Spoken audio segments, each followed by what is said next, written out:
시청자 여러분 안녕하십니까? 생생토론 조영우입니다. 환경부 방침에 따라 6년 만에 새종보 재가동이 결정되면서 최근 정비가 한창입니다. 이를 두고 지역사회의 찬반 논란이 가열되고 있는 상황입니다. 오늘 생생토론에서는 새종보를 비롯해 금강보를 둘러싼 논쟁과 갈등 해소 방안을 이야기해 보겠습니다. 나와주신 분 소개합니다. 사회적 협동조합 금강의 정종관 이사장 자리하셨습니다. 네, 안녕하십니까? 다음은 한국저영양개발협회 최경영 회장 시간 내주셨습니다. 안녕하세요. 마지막으로 보호철거를 위한 금강, 낙동강, 영산강 시민행동 임도훈 간사와 함께하겠습니다. 안녕하십니까? 준비된 영상 보신 뒤 본격적인 토론 이어가겠습니다.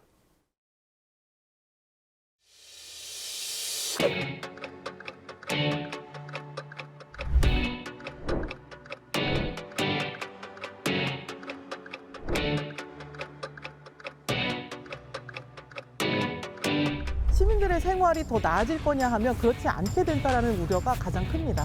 여기가 수문을 닫으면 바로 잠길 위치에도 불구하고 저희가 더 이상은 물러날 수 없다라는 뜻과 의지로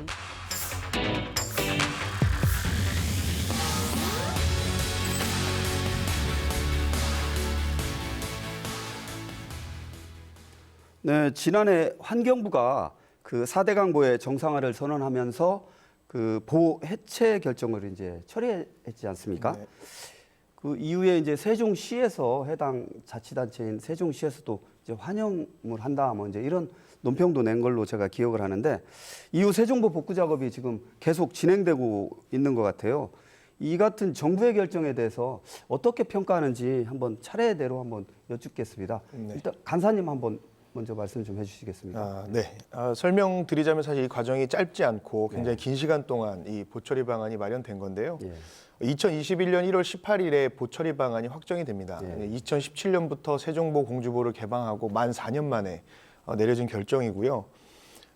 새종보를 개방하고 난 이후에 모니터링 데이터를 축적하기 위해서 모니터링을 계속해서 진행을 했고 보호 유지 비용 대비 철거 비용을 계산해서 경제성 평가를 했습니다. 물론 철거가 유지하는 것보다 경제적으로 훨씬 이익이 있다라고 결론이 났고요.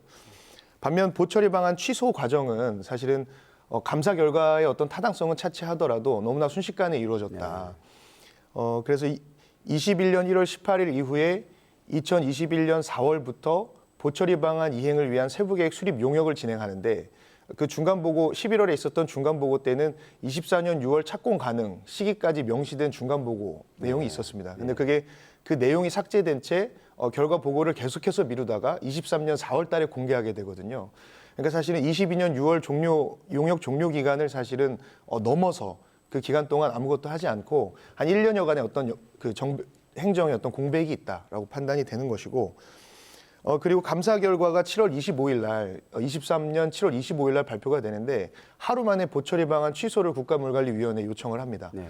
그리고 취소 요청한 지 15일 만에 국가물관리위원회 2기에서 보처리 방안을 취소하고요.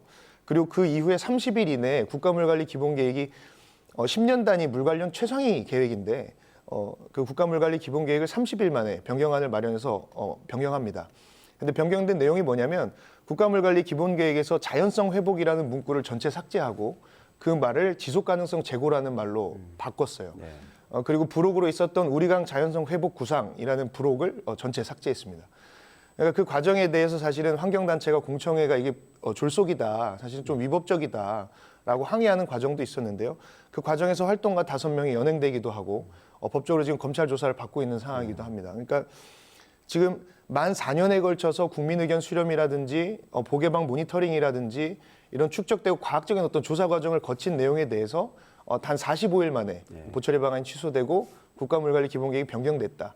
그러니까 저희 같은 경우에는 그 역할이 절차에 있어서 굉장히 졸속이고 어떤 정치적인 판단에 따라서 이루어진 결정이다라고 판단이 됩니다. 예. 지금 간사님께서 이 작년부터 어떤 그 전 시간까지 쭉 정리를 이제 해주셔서 그에 대한 평가를 내려주신 것 같은데 회장님께서는 좀 어떻게 평가를 하고 계세요? 예, 저는 사실 이런 문제는 국가적으로도 그렇고 국민들한테도 또 지역 주민들한테도 정말 중요한 문제들인데 네. 이런 문제들이 정권이 바뀔 때마다 입장이 바뀌고 결정이 달라진다고 하는 것에 대해서 상당히 좀 아이러니하다는 생각들을 하고 있습니다. 사실 물 문제는 정말 중요한 부분이고요. 그래서 어느 한 가지를 가지고 볼 것이 아니라 경제성도 당연히 봐야 되겠고 생태성도 봐야 되겠고 수질도 봐야 되겠지만 결국 이 안에 살고 있는 물고기라든지 또 주변에 살고 있는 사람들 이런 다양한 사람들의 의견들이 역시 같이 반영이 돼야 되지 않을까라고 생각을 합니다. 예. 다만 이제 어떤 관점을 가지고 그걸 보느냐에 따라서 너무나 다른 결과들이 나올 수 있기 때문에 우리가 신중하게 해야 되는데 사실은 이 4대강 보호를 결정할 때부터 너무 좀 성급하지 않았는가. 그리고 너무 성급하게 자기 임기 안에 모든 것을 끝내야 된다고 생각했고 또 정권이 바뀌니까 충분히 그렇다고 그러면 그 가동을 하고 충분히 검토를 했어야 되는데 또 임기 안에 어떤 결정을 해야 되니까 또 역시 그 다음도 마찬가지로 이런 것들에 대해서는 좀 더 과학적이고 장기간의 데이터를 통해서 분석하고 그리고 정말 전문가들의 의견들이 반영될 수 있는 것이 필요하지 않을까라고 생각합니다. 예. 그 이사장님께서는 금강 상류부터 하류까지 그 금강과 관련된 그런 비영리 단체를 운영하고 계시잖아요. 예. 그 여러 가지로 좀 밀접할 수 있을 것 같아요. 좀 이번 그 정부 어떤 그 결과 그 어떻게 좀 평가하고 있어요? 예. 저희는 이제 사회적 협동조합 금강에서는 네. 상류에서부터 하류까지 금강 전체를 놓고 이런 문제를 다루고 있는데 네. 우선 이제 이 물 문제는 많은 이해 당사자들이 관여하고 있습니다. 네. 시민도 있고 농민도 있고 그렇죠. 이런 문제가 있기 때문에 이런 그 정책의 일관성이 그 중요하다. 그런 부분에 대해서는 공감을 합니다. 특히 이제 이번 그 결정은 지난 정부의 결정을 뒤집고 그렇죠. 그 물 문제를 전체적으로 새롭게 좀 그 보자는 의미로 이렇게 받아들이고 있는데 그동안 특히 그 세종보나 공주보 문제에 대해서는 그 논란이 많이 있었습니다. 네. 그래서 이제 이런 문제 관련해서 그 보를 개방을 해서 현재 운영한 것이 한 그 7년 정도 이렇게 됐고 그렇게 됐는데도 불구하고 수질 부분 문제라든지 생태 문제 또 지역사회에 미치는 문제 이런 부분에 대해서는 분명히 그 문제점이 있지만 아마 이제 그 현 정부에서도 현재의 상태를 그대로 둘 수는 없다고 하는 하나의 그 본질적인 문제가 있다고 이제 보고 예. 특히 경제성의 관점에서는 매몰 비용, 흔히 말하는 이 그 본전 생각 이런 것 때문에 이것을 재가동하지 않았는가 예. 그런 그 결정이라고 이렇게 생각합니다. 예. 그 정부의 결정에 대해서 다양한 의견 주셨는데요. 그 저희 지금 뒷 배경 화면으로도 나가는데 정부 방침에 따라서 그 세종보가 재가동을 위해서 이제 막바지 지금 공사를 하고 있는데 그 현장에서 지금 천막 농성을 지금 네. 진행 중이시지 않습니까? 현장 분위기 좀 어떻습니까? 지금 일단 중장비가 그 세종보 상류 하중도에 들어가서 바쁘게 지금 가물막이 작업도 하고 있고 물기를 내는 작업을 하고 있고요. 1, 2, 3번 수문이 있는데 3번 같은 경우에는 점검이 끝났습니다. 그래서 1, 2번 수문의 유압 실린더를 교체하기 위해서 지금 1, 2번 수문을 막는 가물막이를 설치하고 있는 작업을 하고 있는 거고 그 과정에 있어서 상류에 있는 하중도에 지금 물대새가 산란철이거든요. 그래서 제가 물대새 산란도 조사하기도 했는데 물대새 둥지 하나가 알이 있었던 둥지 하나가 포클레인에 깔려서 사라지기도 하는 그런 사고도 있었습니다. 그래서 사실 저희는 이제 천막을 친 이유는 지금까지 이제 보처리 방안안이 취소 결정을 아까 말씀드렸던 어떤 졸속적인 어떤 그런 과정을 거쳐서 저희는 이제 변경됐다라고 생각을 하는데 그 과정에 대해서 사실 환경부도 찾아가고 면담도 요청하고 입장문도 전달하고 기자회견도 하고 여러 절차를 밟았습니다. 그리고 환경부에 직접 전화도 하고 문의를 하기 위해서 정보를 얻기 위해서 전화도 했는데 사실은 대화를 하거나 소통하는 그 과정들이 사실은 예전 같지가 않아요. 예. 그러니까 소통도 잘 되지 않고 심지어 이제 뭐 공식적으로 보낸 공문에도 답변이 사실은 없을 정도로 거기에 대해서 저희가 강력하게 항의를 했지만 어떤 소통도 할 수가 없어서 사실은 천막을 생각하게 된 거고요. 세종보 상류 300m 지점에 천막이 위치했는데 세종보 수문을 닫으면 수몰되는 지역입니다. 그러니까 위험하고 비가 와도 사실은 위험한 지역이고요. 예.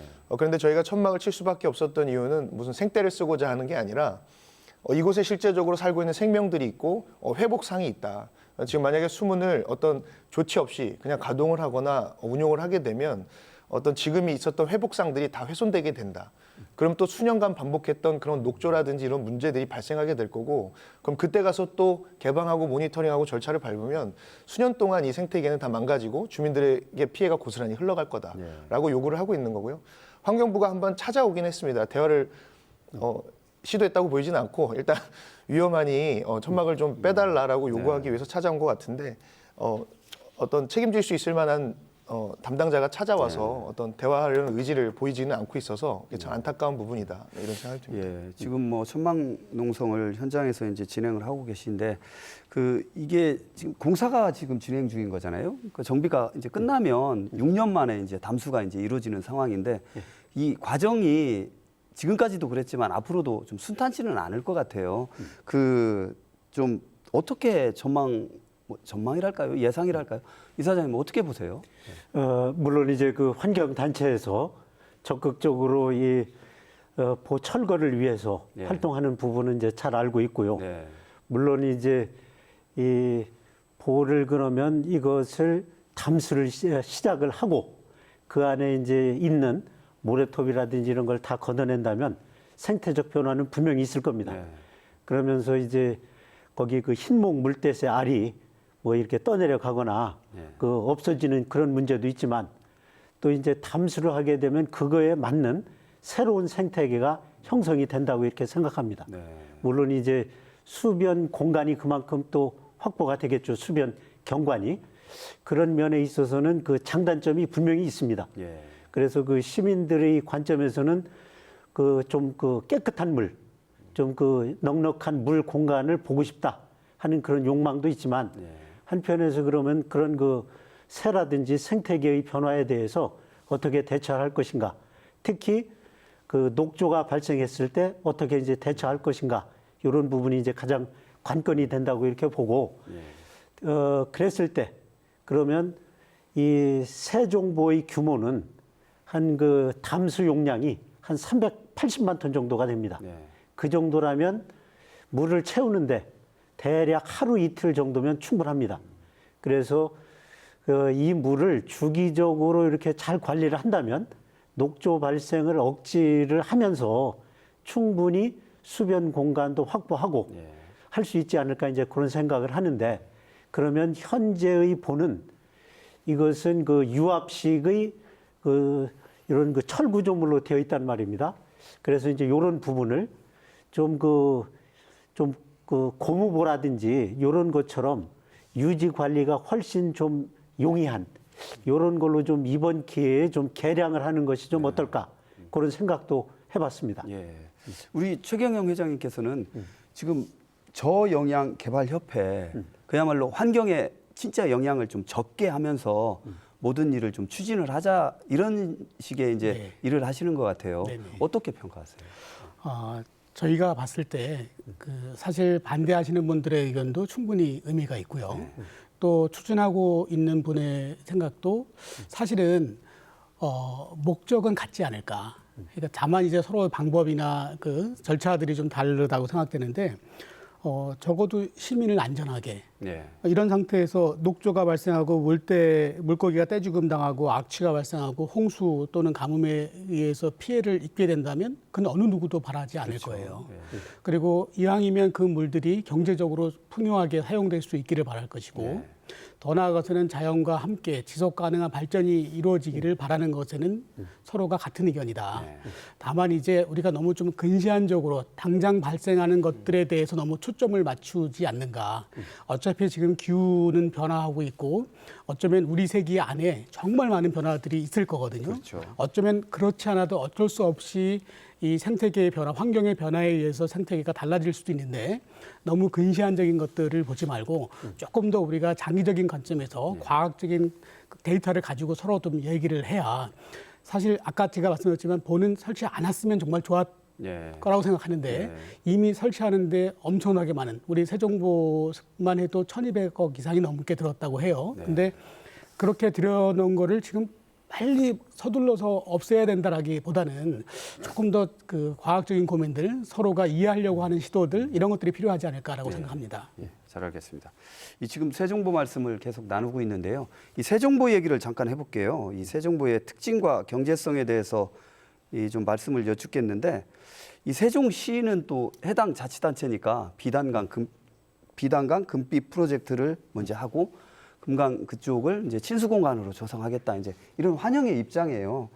그 여러 가지 논란이 있지만 뭐 시의 입장에서는 이런저런 사업을 이제 한번 해보겠다라는 그런 입장인 것 같은데, 그 새 정보의 특징하고 경제성을 한번 회장님께서 한번 네. 따져주실래요? 일단 오늘 토론을 위해서 좀 자료 조사를 아, 여러 가지 좀 그러셨어요? 해봤어요. 네, 고맙습니다. 예, 예. 물론 이제 인터넷이나 뭐 여러 네. 가지를 통해서 볼 수 있는 거가 한계가 있긴 했겠지만, 일단 세종시가 얘기하는 건 이건 4대강 사업하고는 좀 다르게 봐달라. 네. 다시 얘기하면 2006년 11월에 행정중심 복합도시 건설계획 개발 사업에 의해서 그 계획이 되었고, 그게 반영이 돼서 2006년 12월에서 2009년 3월까지 한국토지공사의 행복중심 복합도시 수공간 조성이라고 하는 연구 방안에 의해서 현재의 위치의 규모가 결정됐다.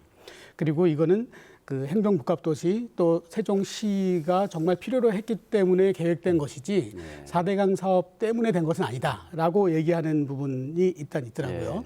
그래서 전체적으로 다른 보들하고의 위치 관계를 봤더니 세종시는 정말 그 도시의 한 가운데에 위치하고 있어서 많은 시민들이 접근할 수 있고 이용할 수 있는 그런 공간이 되겠다. 다른 보하고는 좀 다른 특징이 있다라고 생각이 되고요. 또 그 보 해체 비용을 세종시가 들어왔는데, 해체에 115억, 또 이 무리용 대책에 한 86억, 또 소수력 발전을 중단하면 138억, 뭐 이렇게 해서 결국 이걸 해체하면 339억이 된다라고 주장을 하고 있더라고요. 그래서 결국은 아까 우리가 그 찬성 반대에 따라서 각자 자기들이 유리한 데이터들을 제시하고 있는 거는 맞지만, 또 사실은 각각의 데이터들이 의미가 없는 것은 분명히 아닌 것 같아요. 그래서 조금 더 우리가 서로를 보는 눈이 필요하겠다라고 생각합니다. 그 간사님 말씀은 조금 이따 듣고 이 이사장님 말씀 들으면 간사님께서도 하실 말씀이 또 있으실 것 같아요. 이사장님께서는 새 정보의 특징과 경제성 어떻게 보고 계신가요? 예.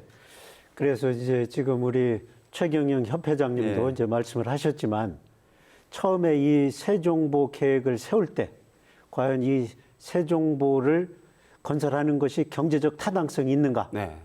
타당성이 사실 없었습니다. 그 흔히 얘기하는 그 비용 편익 분석을 하지 않습니까? 그렇게 이제 했을 때, 그때가 이제 그 2010년경, 2009년 10년경에 이렇게 했을 때 그 비용 편익 분석의 수치가 0.17이기 때문에 경제성은 전혀 없는 거죠.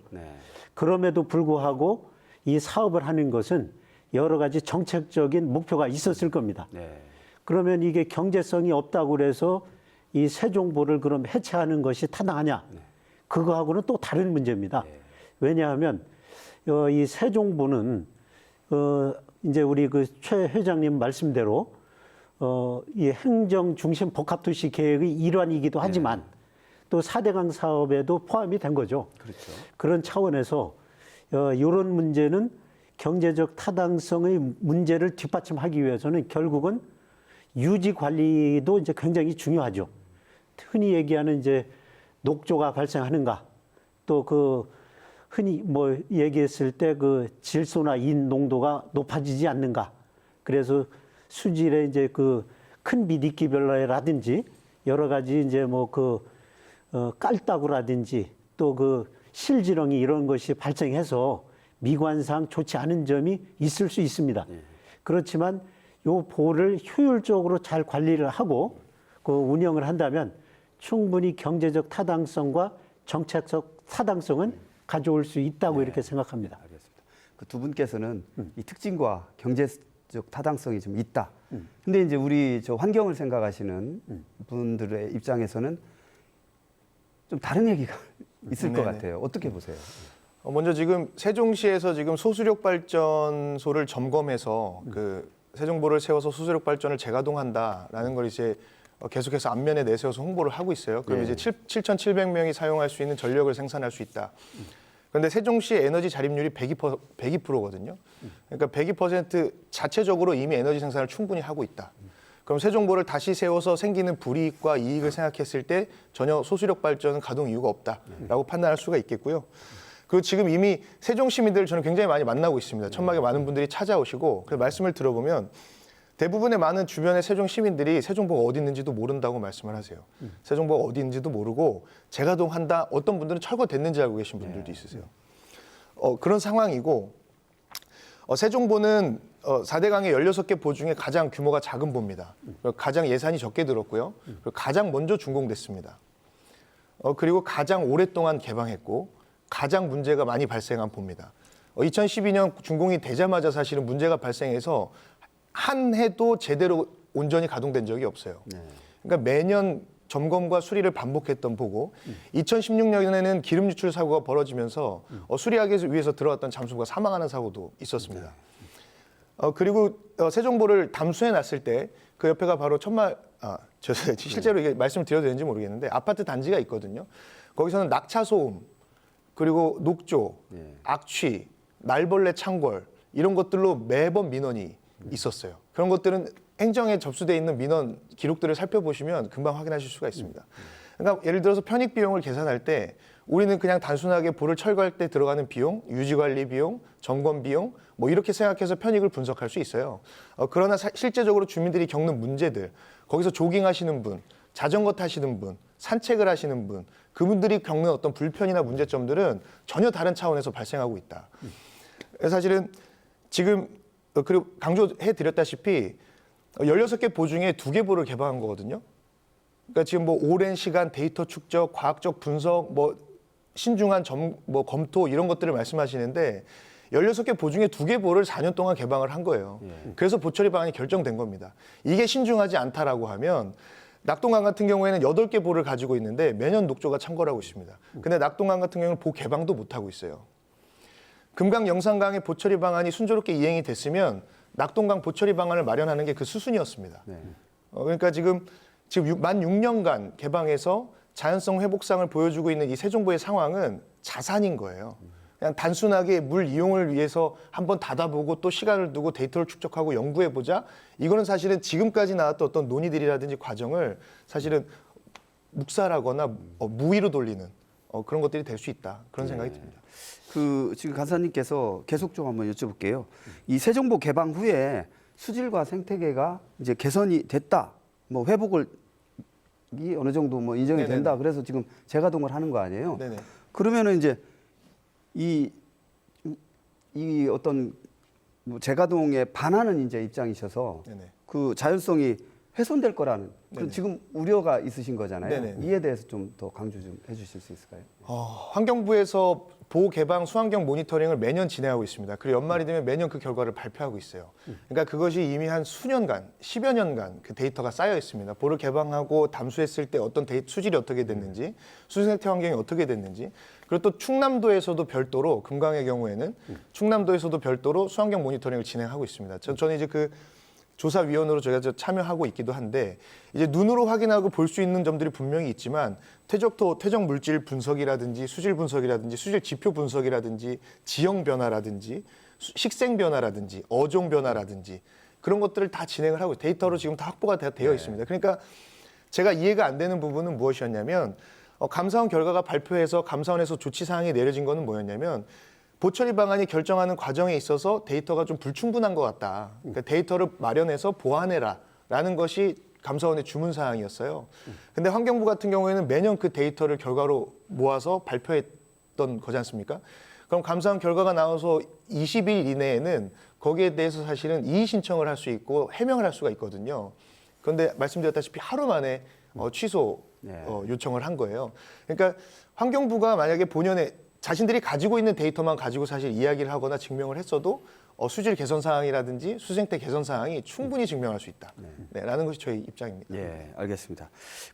이제 전문가들 사이에서 이게 엇갈리는 거잖아요, 평가가. 그리고 아까 세종보의 어떤 특징과 경제성에서 어떤 얘기가 연장선상이 될 것 같은데 회장님 좀 어떠세요? 세종보 개방으로 기대할 수 있는 장단점이 좀 있을 것 같습니다. 네. 사실 그 환경부가 제시한 데이터들을 보면 이렇게 해석할 수도 있고 저렇게 해석할 수도 있는 그런 여지들이 좀 여러 가지가 있는 게 사실이에요. 그렇죠. 또 사실 보가 있다고 하는 것 자체는 분명히 녹조에는 안 좋은 영향이 미치는 것도 사실이에요. 보가 있어서 녹조가 좋아지는 건 절대 아닐 거고요. 네. 다만 보를 허문다고 녹조가 발생 안 할 거냐? 그것도 역시 아니거든요. 네. 정말 정말 중요한 건 오염 물질이 어디서 발생하고 있고 그 오염원을 찾아서 처리하는 부분, 그래서 맑은 물이 유입되게 하는 것, 이게 원천적인 해결 방법이거든요. 네. 그래서 그런 것들이 해결되지 않은 상태에서 보만 해체한다고 녹조 문제가 해결되는 것은 절대 아니다. 네. 우리 한강의 사례를 본다 그러면 한강에 많은 댐들이 있고요. 그리고 잠실 수중보가 있음에도 불구하고 그 한강 수질은 이제 1급수에 가까워졌고요. 또 불광천이라든지 양재천이라든지 청계천의 경우도 우리 천연기념물이라고 하는 수달 가족들이 발견되고 있어요. 네. 이런 측면으로 무조건 보가 원흉이다, 보는 절대 안 된다라고 하는 것보다는 여러 가지 사례들을 보고 우리가 원천적인 문제를 해결하는 것이 더욱더 중요하다라고 네. 생각이 되고요. 또 하나는 이 그 생태계 문제는 좀 더 우리가 아까 말씀드렸듯이 다른 시각으로 봐야 된다. 다시 말씀드리면 검은 가마우지 같은 경우에 사실은 전에는 뭐 상당히 우리가 그 우리나라를 거쳐가는 여러 가지 종들 중에서 중요한 종들이라고 생각했는데 네. 이게 기후가 변하니까 우리나라에 아예 텃세화 돼 버렸거든요. 그러면서 너무나 많은 환경 문제를 일으키고 있어요. 예. 하도 심하다 보니까 환경부가 이거를 유해 조수로 정하고 사냥까지 허용을 할 수밖에 없었어요. 그러니까 이런 것들을 우리가 조금 더 봐서, 그러니까 우리가 이제 한라산의 구상나무 그러면 정말 그 상징적이고 그 귀중한 자원인데 더 이상 한라산의 구상나무를 기대해서는 안 되거든요. 예. 예, 그건 기후의 변화고 이미 왔고 더 진행될 거다라고 하는 측면을 우리가 감가하지 않으면 안 될 겁니다. 예. 이사장님께서는 또 예. 어떤 말씀? 그래서 지금 이제 그 세종보 문제는 지금 이제 이걸 그 담수를 해서 유지 관리를 한다고 그랬을 때 여기보다도 또 상류 쪽에 세종 호수로 유입시키기 위한 또 돌보가 있습니다. 예. 그렇다면 이제 이 세종보가 제대로 가동이 된다면 원래 돌보는 필요가 없었겠죠. 그리고 또 그 위쪽에 또 이응다리가 또 새로 이제 있죠. 놓여졌기 때문에 시민들의 친수 공간의 필요성은 굉장히 높습니다. 그럼에도 불구하고 이 보를 개방을 했을 때의 또 그 문제점이라면 그런 문제가 있습니다. 그 웅덩이가 이렇게 생기게 되면 날파리라든지 또 그 모기 이런 것들이 또 이게 창궐하는 문제가 또 있었습니다. 그렇기 때문에 오히려 이 보를 그 정기적으로 좀 융통성 있게 운영하는 것이 그러한 그 날벌레, 예. 그다음에 그 실지렁이, 또 뭐 큰빛 이끼벌레라든지 또 이런 그 모기 이런 것들을 좀 줄일 수 있는 현실적인 방안으로 이렇게 생각을 하고 있습니다. 예, 알겠습니다. 그 세종시뿐만이 아니고 이제 금강보 이 둘러싼 자치단체 이제 공주시 얘기를 좀 하면은 금강 옛 백기를 복원해서 지역 경제 관광 활성화하기에 좀 나서겠다. 뭐 이제 이런 구상을 이제 했는데요. 그 시의회가 또 현실성이 없다고 제동을 건 상황입니다. 그 좀 어떻게 보세요? 이제 공주보도 얘기를 안 할 수가 없는데 간사님 어떻게 보십니까? 공주보 이쪽 금강보 전체적으로 봤을 때. 금강 옛백길 살리기라는 사업을 이제 시에서 제안을 했다가 이제 시의회에서 예산을 이제 통과시키지 않은 것으로 알고 있는데요. 예. 저는 아주 적절한 판단이었다는 생각이 네. 듭니다. 지금 세종시 같은 경우도 비단강 금빛 프로젝트라고 사실 지금 말씀하셨듯이 뭐 수변 공간에 대한 시민들의 요구가 있다 이런 말씀을 해주셨는데 이런 사업들이 사실은 비단강 금빛 프로젝트만 있었던 것이 아니에요. 그 전에 금강 세종 구간 자연성 회복 선도 사업이라는 사업이 있었습니다. 이춘희 시장 당시에 환경부, 국토부, 행복청, 세종시 이렇게 MOU를 맺고 세종 구간을 자연성 회복을 해보자 이렇게 사업을 추진했어요. 예산을 들여서 용역을 추진했습니다. 용역 결과까지 나왔어요. 근데 사실은 그 용역 결과까지만 보고 아무것도 소득을 얻지 못한 채 시장이 바뀌니까 비단강 금빛 프로젝트라고 이름을 바꿔서 세종보 닫아서 수륙양용차 띄우겠다, 배 띄우겠다, 오리배 띄우겠다 이런 말씀들을 하고 계세요. 근데 과연 세종시에다가 수륙양용차를 띄우면은 정말 관광객들이 몰려들까요? 그 세종 시민들이 정말 그걸 반복적으로 타고 이용을 할까요? 거기 조깅하시고 산책하시고 그냥 조용히 강에서 새소리를 듣고 즐기고 싶으신 분들은 그게 정말 도움이 될까요? 옛백길 살리기도 사실은 그런 사업이다. 공주보 수문을 닫아서 공주에서 세종까지 황포도배로 왕복을 시키겠다. 그건 사실 전혀 공주적인 특징이 없는 그런 관광 사업이다라는 생각이 들고요. 이미 대백제전 같은 경우에 작년 같은 경우에 웅진천도 475년을 기념하기 위해서 황포도배 475척을 띄웠어요. 그리고 160개의 유등을 띄웠습니다. 그럼 한 600여 개의 어떤 시설물들이 이 강에 설치가 된 거잖아요. 강우가 와서 다 쓸고 내려갔습니다. 100여 채 정도만 남겨놓고 다 쓸려갔어요. 그런 눈앞에 있는 강우조차도 예상하지 못하는데 그런 것들에 대비하지 못하는데 공주보 수문을 닫아서 그런 황포도배를 띄운다? 강우 일수가 많아지면 배 띄우지도 못할 거고 모래사장도 사라지고 수변의 야생동물들도 사라질 텐데 거기 배 타는 걸 정말 시민들이 좋아할까? 그런 질문들이 사실은 근본적으로 있어야 된다. 그러니까 사실은 어떤 강을 좋아하는지에 대해서는 시민들마다 각자 의견이 다 다를 수 있어요. 물이 가득 찼으면 좋겠다, 아니면 좀 모래나 하중도가 있었으면 좋겠다, 생각이 다를 수는 있지만 아까 말씀하셨듯이 녹조를 대비하는 데 있어서 보는 하등 도움이 되지 않는다라는 것에는 동의하셨잖아요. 오염원에 대한 대책은 세워서 이행을 하면 됩니다. 그런데 도움이 안 되는 보를 굳이 홍수율을 상승시켜가면서 유지하면서 그러니까 유지할 필요가 있는가라는 질문을 좀 던지는 거고요. 네. 알겠습니다. 그 제가 알고 있기로 이제 우리 금강에 그 상류부터 보면 이제 세종보가 있고 공주보가 있고 이제 백제보가 있고 이제 이렇잖아요. 그 지금 이제 공주보 말씀을 좀 여쭙고 싶은데 공주보 좀 그 회장님 좀 어떠세요? 어떻게 보세요? 공주보의 운명. 예, 공주보는 조금 다른 측면이 있어요. 네. 특히 이제 얼마 전에 농업용수 때문에 문제가 됐었죠. 네. 공주보를 개방을 했더니만 지하 수위가 낮아져서 관정을 설치를 했는데 훨씬 더 깊게 들어가야 되더라. 이런 문제들이 실제로 있었고요. 이런 부분들에 따라서 우리가 보들이 좀 다른 측면에서 봐야 될 것 같아요.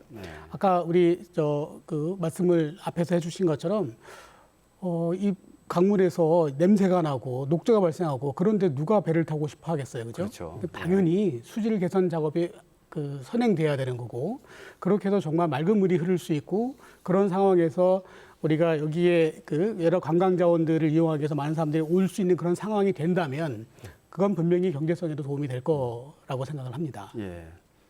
우리 이사장님께서는 어떻게 공주보 그쪽에서도 뭐 어떤 일을 하시는지.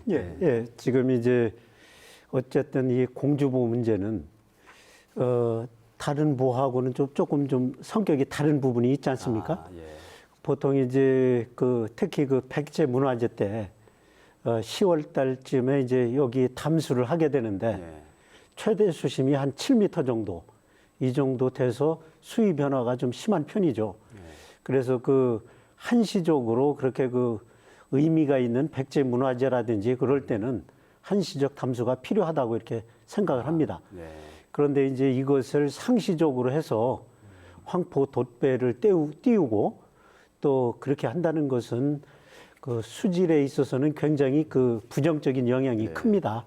그래서 이제 그런 부분은 현실성이 좀 부족하다고 이렇게 좀 판단이 되고 또 중요한 것은 그러면 이 공주보를 통해서 물을 담수를 해서 상류 쪽에 예당 지구죠. 예당 지구로 연결하는 도수로가 약 27km 정도가 있는데 특히 이제 물이 부족할 때 농업 용수가 부족할 때는 그런 물을 그쪽으로 예당 저수지로 돌려서 이 가뭄을 해소하는 그런 목적, 이런 목적은 굉장히 필요하다고 이렇게 생각합니다. 그런데 이 수자원을 너무 과도하게 이렇게 사용한다는 것은 생태적인 변화에도 부정적인 영향이 크다고 봅니다. 예, 알겠습니다. 이 공주보의 경우를 더 한번 말씀을 나눠볼게요. 지난 정부 때 부분 해체 결정이 나서 좀 변화가 있었는지 그런 어떤 혹시 뭐 관찰이나 뭐 이런 거를 좀 조사를 해보신 적이 있으신지요? 네, 그럼요. 저희 같은 경우에는 금강을 상시로 다니면서 모니터링을 계속 하고 있고요. 그러시겠죠. 공주보 같은 경우에는 사실 공주보도 그렇고 세종보도 그렇지만 보처리 방안안이 결정되고 난 이후에 사실은 어떤 변화도 사실 없었습니다. 그러니까 결정만 해놨지 사실 지역 여건 고려라는 단서 조항이 있었기 때문에 사실은 그 지역 여건 고려라는 그 단서 조항을 환경부 장관이 이행을 했어야 되는 건데 그걸 하지 않았던 거고요. 실제로 공주보 같은 경우에는 가뭄 현장도 저희가 방문을 했습니다. 22년 6월 15일부터 7월 12일까지 가뭄 때문에 공주보 담수가 필요하다. 이런 얘기가 있어서 농어촌공사에서 의견을 줘가지고 이제 그 내용을 검토하는 그 서류도 제가 받아보고 했는데요. 실제적으로 사실은 공주보를 담수하더라도 가뭄 예상 지역에는 수위 상승 영향이 없습니다. 근데 공주보의 담수가 필요하다는 것이 매일 지역 국회의원이 SNS에다 막 올리기도 하고 심지어 수년 전 가뭄 사진을 청양 지역 가뭄 사진을 이용해서 하기도 했는데요. 저희는 이제 반대를 했지만 결국 담수가 됐습니다. 쌍신동, 공주 쌍신동 인근 가뭄 지역을 위해서 담수한다고 했는데 현장 방문을 했을 때 모내기가 95% 이상 끝났다. 그러니까 더 이상 물이 필요하지 않은 시기였고 그 지역 주민은 이 동네에 물이 부족하면 우리나라에 물 있는 동네가 없을 정도로 물이 부족하지 않은 지역이다라는 인터뷰를 제가 했어요. 그리고 그만큼 물이 많은 곳이라는 뜻이고 결국 가뭄도 아닌데 가뭄이라고 말을 해서 공주보를 담수한 거거든요. 그러니까 실제적으로 담수를 약 20여일간 했지만 단 1리터의 물도 농사에 쓰여지지 않았습니다. 그리고 이제 보를 다시 개방했을 때 그 고만하루 국가 명승지이기도 한데요. 그 모래사장이 굉장히 잘 발달된 곳인데 그곳이 다 전부 다 뻘밭으로 한 10cm, 15cm 이상 뻘이 쌓일 정도로 그만큼 자연 생태계에 있어서는 큰 타격이 있다. 근데 그걸 감당하면서까지 그렇게 할 이유가 있는가? 그리고 지금 실제로 금강 지역에 있어서 농업용수는 거의 지하수로 이용하고 있습니다. 그리고 그 관정이 필요한 부분에 있어서는 정부가 관정을 지원해주기도 하고요. 그런 지하수 평가들 다 하고 있습니다. 그리고 근본적으로 지하수가 무제한 자원이 아니에요. 그러니까 농사를 짓는데 지하수가 필요하다라고 하면 그 지하수의 어떤 영향이나 얼마나 지금 가능 용량이 있는지에 대해서 평가하고 그런 절차나 과정이 좀 필요하다. 이런 생각이 듭니다. 네, 알겠습니다. 이 공주부의 경우 이제 농업용수 부족 때문에 이제 수문을 닫은 곳이라는 그런 어떤 곳인데 그 공주부의 특징을 감안해서 효과적인 물 이용 방안도 좀 찾아봐야 될 것 같습니다. 회장님 좀 어떠신지요? 네. 사실 물을 가다 놨다고 해서 자원이 되는 건 절대 아닙니다. 그렇죠. 예. 그 가다 놨으면 그 물을 어떻게 어디에서 필요할 것이고 그 물을 필요한 곳에 어떻게 공급할 건지에 대한 것들이 구체적으로 세워져야 이게 자원이 되겠죠. 네. 우리 그 IPCC 보고서, 그 국제 기후 변화에 대한 보고서를 보면요, 전반적으로 우리나라는 강우량이 증가할 거라고 얘기를 해요. 다만 가뭄 일수도 역시 증가할 것이다. 그러니까 극한 가뭄이 오고 또 극한 홍수가 오고 이런 것들이 반복된다라는 거죠. 우리가 그 지금 현재처럼 이렇게 그냥 편안한 것만 추구하고 이산화탄소를 배출시킨다라고 했을 때 최악의 시나리오로 분석을 해봤더니요, 2100년쯤 가면 지금 현재보다 4.7도 이상이 높아질 거다. 네. 근데 이미 그 산업혁명 이후로 벌써 1.5도 가까이가 높아졌거든요. 그렇죠. 네. 그리고 4.7도가 높아진다면 거의 6도가 높아진다는 거예요. 그런데 우리 지구 역사의 기록에 보면 이렇게 6도씨가 높아졌을 때 지구상 생물의 90% 이상이 그 멸절되는 그런 그 대멸종의 시기가 왔었어요. 네. 물론 뭐 정말 우리가 이게 2100년 그러면 2100년까지 저는 안 살지도 네. 모르겠지만 우리 아이들은 또 거기 그렇죠. 그때까지 살 수도 네. 있는데 정말 이런 측면에서 우리가 조금 더 살펴봐야 되지 않느냐. 그래서 이 물이라고 하는 거를 가둬만 넣는다라고 생각하면 안 되고 이 가뭄에서 정말 물이 필요할 때는 가둬놓고 또 그렇지 않을 때는 또 열어놓고 이거를 우리가 효율적으로 활용하는 것이 어쩌면 그 미래에 벌어질 수 있는 다양한 그 상황들에 대처할 수 있지 않을까라고 생각을 합니다. 이사장님, 뭐 공주부에 국한된 얘기뿐만이 아니고 효과적인 물 이용 방안, 뭐 어떤 방안이 좀 있으실까요? 그 말씀대로 그 물은 가둬놓는다고 이게 자원이 되는 건 아니기 그렇죠. 때문에 네. 그러면 어떻게 이걸 현명하게 이용을 할 것인가, 그게 이제 중요한 관건이 된다고 보고요. 네.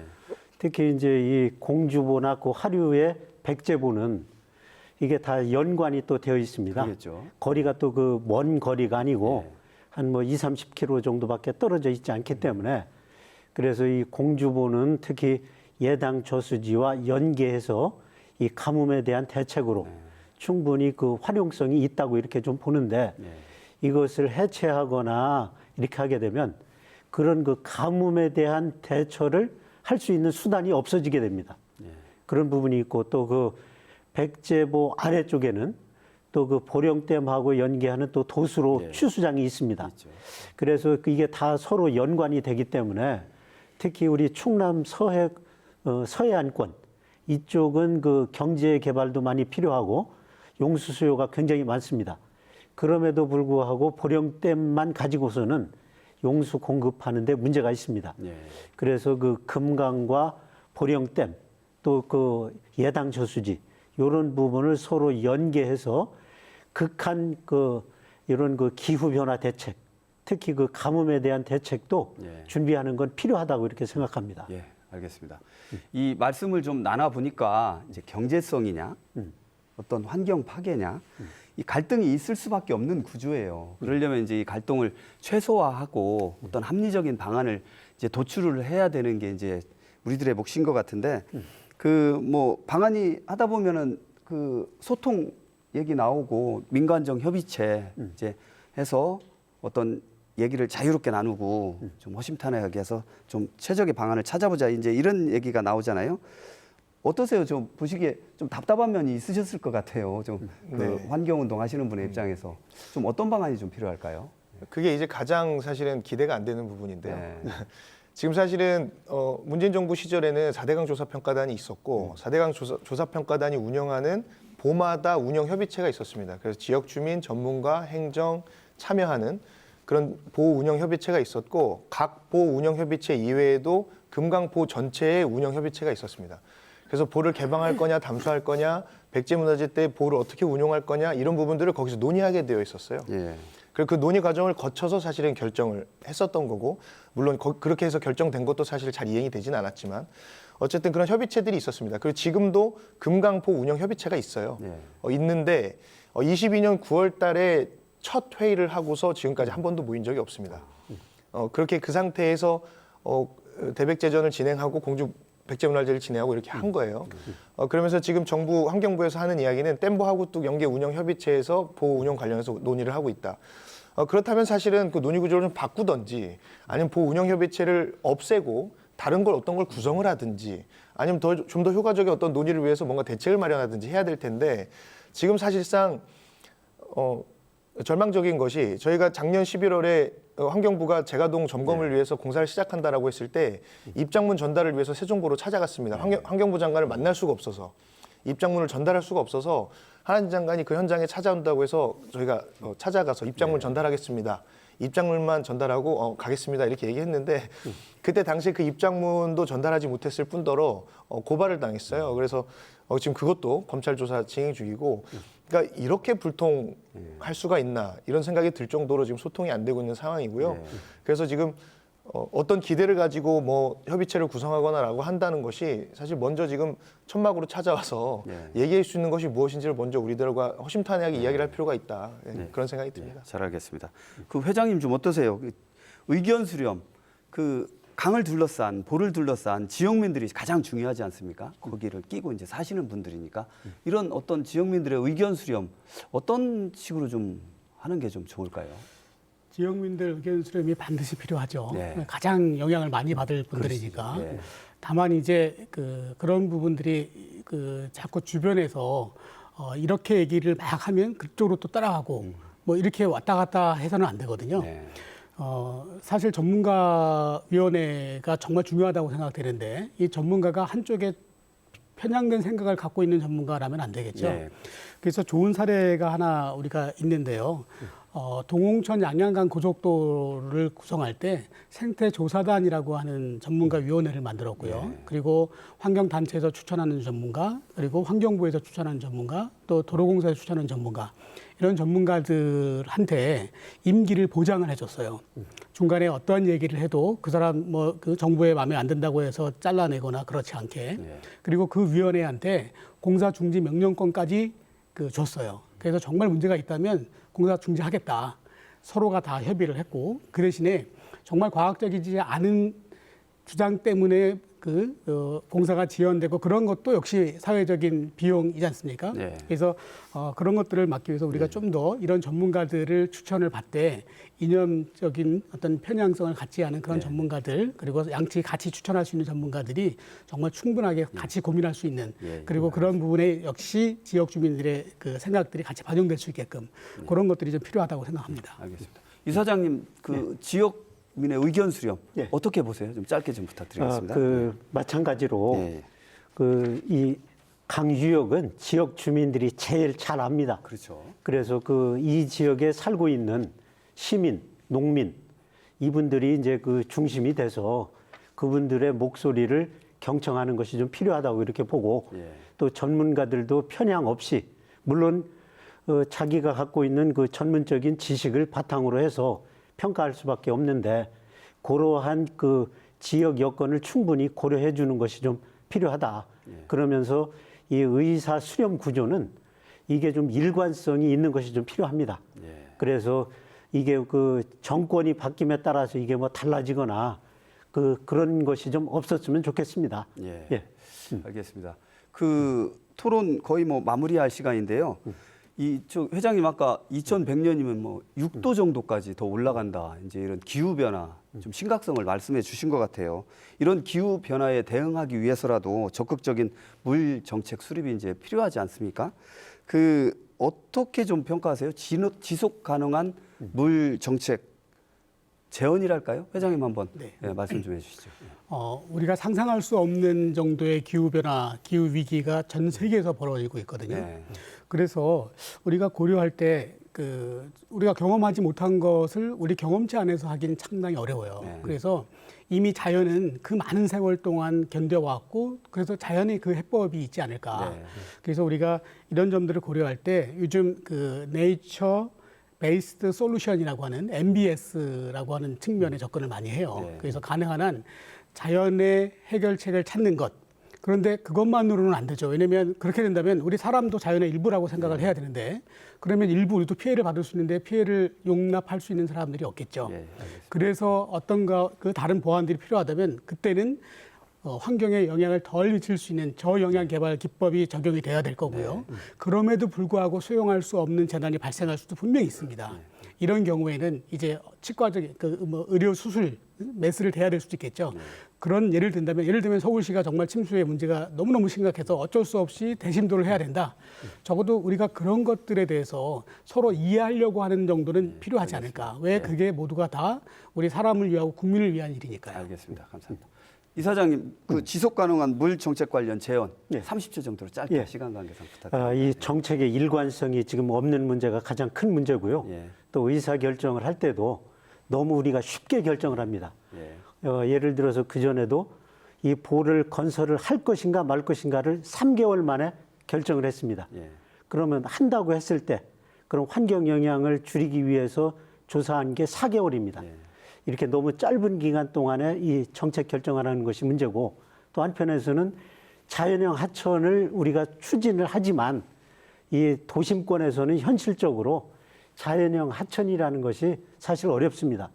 금강이 400km인데 상류 쪽은 물론 가능하겠지만 이 사람이 많이 살고 있는 도심권은 사람에 적합한 이런 그 하천 형태로 또 적응해 가면서 사는 것도 좀 필요하다고 이렇게 생각합니다. 알겠습니다. 감사합니다.